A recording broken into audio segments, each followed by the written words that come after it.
2 ketika kemudian strukturnya adalah Connecting Affiliates, di mana di sini P investasi di S, P investasi di S 180.000, saat net aset PTS sebesar 200. Ini juga tidak ada selisih antara cost dengan nilai investasinya. Kemudian 3 Januari 2019, P investasi di T dengan cost 90.000. Ini juga tidak ada selisih. Kemudian 4 Januari di sini tahun yang sama, S investasi di T dengan cost sebesar 30.000. Saat ini aset PTT sebesar 150.000. Ini juga tidak ada selisih antara cost dengan nilai buku yang diperoleh. Nah, ini juga sama ya, cuma kemudian sekarang komposisinya untuk net income T ya, untuk net income T itu dibagi tidak hanya ke S dan NCI, tetapi dibagi ke S, ke P, dan ke NCI. Dibagi ke S, ke P, dan NCI. Ini masih tetap sama ya datanya dengan yang tadi. P, net income-nya ke sini. Ini.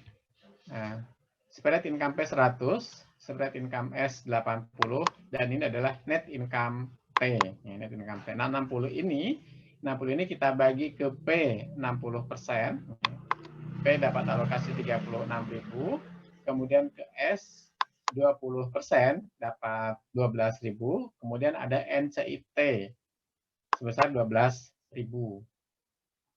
Nah, setelah S ditambah income from T sebesar 12.000, net income S menjadi 92.000. Nah, ada satu hal yang menarik, teman-teman.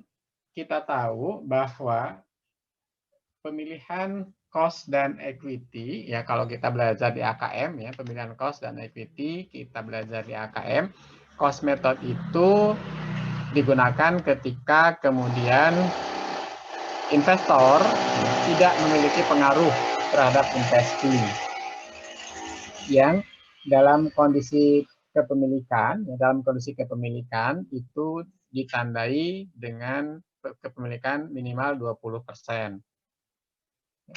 Dikatakan memiliki pengaruh ya, jika misalkan persentase kepemilikannya itu minimal 20%, kecuali dapat dibuktikan lain. Kalau kita lihat di sini, P punya kepemilikan di T sebesar 60%. P punya kepemilikan di T sebesar 60%. Kemudian di sisi lain, S punya kepemilikan di T hanya 20%. Walaupun S memiliki 20%, tapi sebetulnya kalau di sisi pengaruh terhadap keputusan yang diambil oleh T, itu pasti kalah oleh P. Pasti kalah oleh P. Tapi dalam kasus ini, kembali untuk memudahkan contoh, kalau misalkan nanti S yang menggunakan cost method bagaimana gitu ya, akan pusing gitu bagi kita gitu ya, akan rumit. Nah itu kita hilangkan tuh tadi kata-kata pusing, kata-kata rumit gitu ya, sehingga dalam kondisi seperti apapun, ya, S mencatat investasi di T-nya tetap dengan menggunakan equity, kemudian juga P mencatat investasi di S-nya juga tetap dengan menggunakan equity, sehingga ini tetap akan kita catat income from T baik dalam catatan P maupun dalam catatan S-nya. Demikian juga di P-nya sini akan ada akun income from S. Nah, bedanya cuma di sini saja ya, untuk 60.000-nya. Kalau tadi kan dialokasikannya hanya untuk S dan untuk NCI, kalau sekarang untuk S, untuk P, dan untuk non-controlling interest. Nah, untuk yang NCI expense S, ya dihitung dengan cara yang sama seperti tadi. Kita ketemu net income S-nya 92.000, maka hak NCI expense-nya adalah 9.200. Nah, ini model penyajian yang lain, ya, sama dengan yang tadi. Silakan teman-teman mau memilih yang mana untuk penyajiannya sesuai dengan preferensi teman-teman masing-masing, ya. Tidak harus yang di atas atau tidak harus yang di bawah. Nah, kemudian untuk jurnal eliminasinya, ini kita lakukan eliminasi, ya, kalau kita memilih antara, misalkan antara P dan T, maka pada saat yang bersamaan kita juga lakukan eliminasi antara S dan T. Jadi karena di sini dalam catatan P ada akun ini ya, ada akun income from T yang harus kita eliminasi. Dalam catatan S juga ada akun income from T yang harus dieliminasi. Maka untuk proses eliminasinya kita lakukan bersama-sama supaya nanti tidak ada yang terlewat gitu ya. Sehingga jurnal yang pertama di sini akan kita eliminasi dua akun income from T, yang satu yang ada dalam catatan P, yang satu yang ada dalam catatan S. Nah, dividen T-nya di sini 24.000 dari mana? 24.000 di sini dari total kepemilikan P 60% dan total kepemilikan S 20%, jadi 80% dikalikan dengan dividen yang dibayarkan oleh T, yaitu 30.000. Ya, di sini informasinya T membayarkan dividen sebesar 30.000. Ya, jadi 24.000 di sini, ya 24.000 di sini adalah 80%, ya. 80% kali dividen T, di mana 80%-nya adalah kepemilikan P di T 60% dan kepemilikan S di T sebesar 20%. Nah, ini 18 dan 6-nya adalah selisih antara income from T dalam catatan P 36 ya, dengan dividen P yang diterima dari T, yaitu 60% kali 30, ya, 18. Ya, sehingga masih tersisa 18 di sini. Sementara 6.000-nya di sini adalah dari 12.000 di sini, dikurangi dengan 20% dividen yang diterima S dari T, ya, atau sebesar 6.000. Jadi 6.000 di sini adalah dari 12 dikurangi dengan 6.000. Nah, kemudian di sini MC expense T tadi sudah kita hitung 12, ini seperti biasa ya kita hitung. Nah, di sini juga ketika eliminasi akun share capital T, akun retained earnings T, maka secara bersama-sama kita eliminasi akun share investment in T dalam catatan P dan share investment in T dalam catatan S. Dari 90 dari mana? Tadi cost-nya 90 ya kan, ini masih tahun pertama. Kemudian ini juga dari cost-nya 30 karena masih tahun pertama, atau ini 90.000 dari 60% kali 150.000, 30.000 di sini dari 20% kali 150.000, dan 30 di sini juga dari 20% kali 150.000. Nah, setelah ini selesai, kita lanjutkan dengan proses penyusuan dan eliminasi antara induk dan anak. Demikian teman-teman, silakan sampai sini. Kalau ada yang ingin disampaikan. Pak, mohon maaf Pak, saya masih agak bingung untuk jurnal yang poin A tadi Pak. Poin A yang di sini. Ya Pak, terkait yang perhitungan dividennya itu selanjutnya itu Pak. Masih bingung. Yang di sini, dividen di sini. Iya Pak. Iya Pak. Kita lihat ke sini ya. Informasinya ini. T membayarkan dividen 30.000. T membayarkan dividen 80.000. Tingkat kepemilikan P di sini, tingkat kepemilikan P di T adalah 60%. Tingkat kepemilikan S di T adalah 20%. Sehingga P akan menerima dividen sebesar 18.000. S akan menerima dividen sebesar 6.000. Yang kalau kita jumlahkan, maka dividennya akan menjadi 24.000. Atau saya tambahkan di sini. Bentar. Ini ya dividen T ya.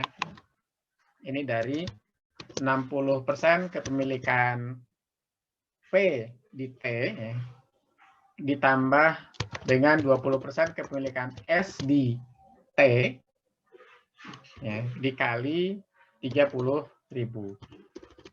Nah, 30.000 adalah jumlah dividen yang dibayarkan oleh T. Ya. Kalau ini, share investment di sini adalah selisih income from T dalam catatan. Saya kasih bintang ya. Saya turun ke bawah dulu, di sini tambah 1 baris misalkan.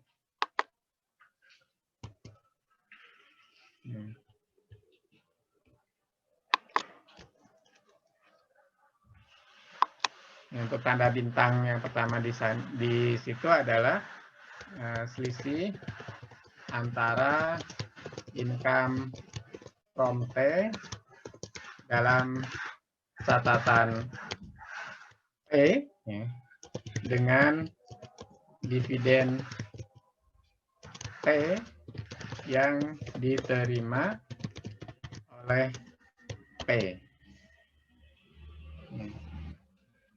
Income from T dalam catatan P 36.000. Kemudian dividen T yang diterima oleh P sebesar 18.000. Sehingga selisihnya menjadi 18 di sini. Ya, di sisi yang sama untuk ini pun dihitung dengan cara yang sama, itu selisih antara income from T dalam catatan S, income from T dalam catatan S dengan dividen yang diterima oleh S dari T. Di sini ada income from S-nya 12.000, ada income from S-nya 12.000.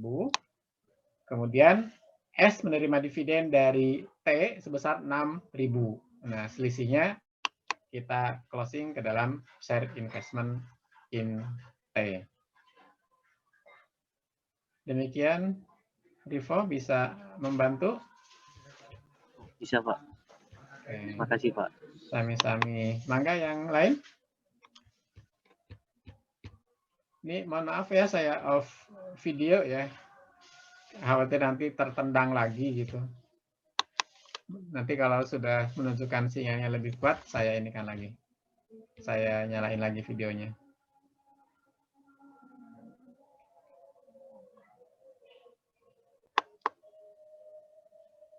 Oke, bismillah, mudah-mudahan sudah stabil jaringannya.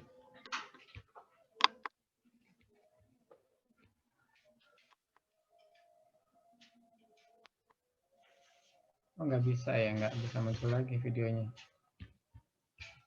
Oke, silakan teman-teman, sampai sini.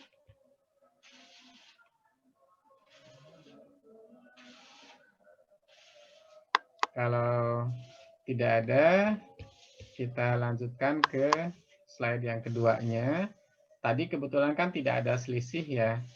Tidak ada selisih dan tidak ada intercompany transaction antara P dan S, antara S dan T. Nah, ini kalau misalkan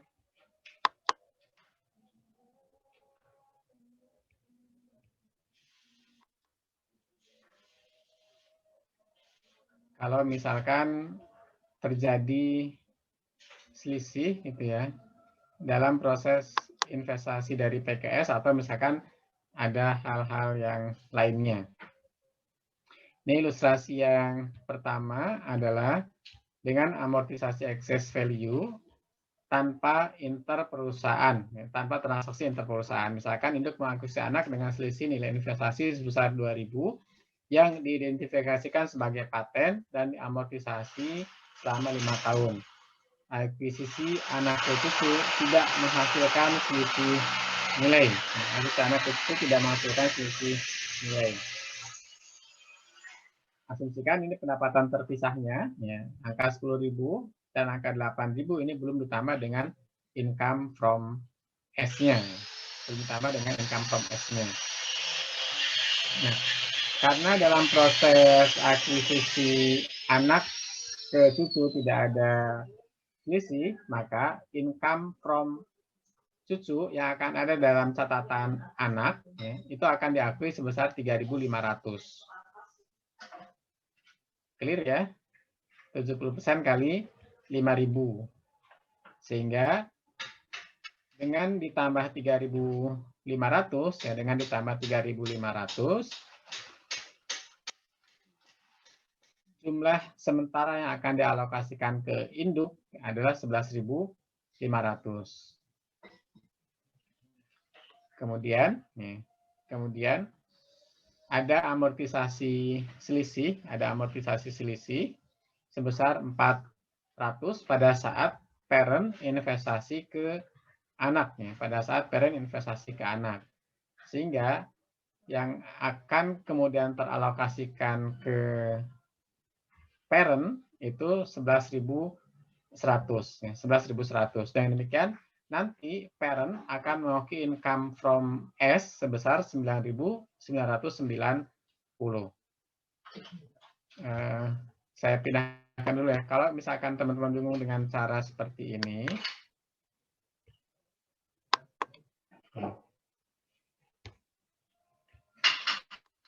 kita ke sini ya. Kita ke sini dulu. Untuk catatan S dulu ya, catatan S di sini. Catatan S itu ada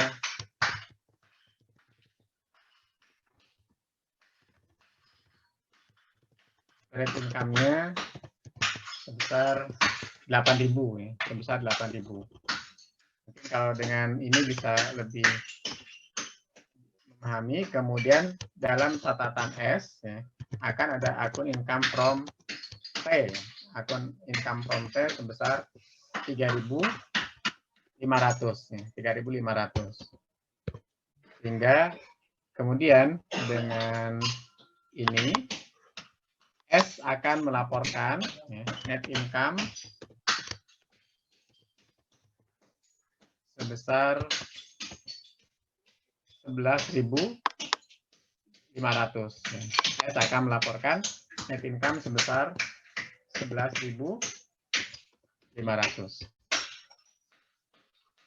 Kemudian dalam catatan P, di sini P akan mengakui income from S ya, income from S dengan rincian sebesar ini kepemilikannya. Teman-teman mohon izin ya, stop dulu pas azan di tempat saya. Nanti setelah azan kita lanjutkan lagi. Baik, Pak.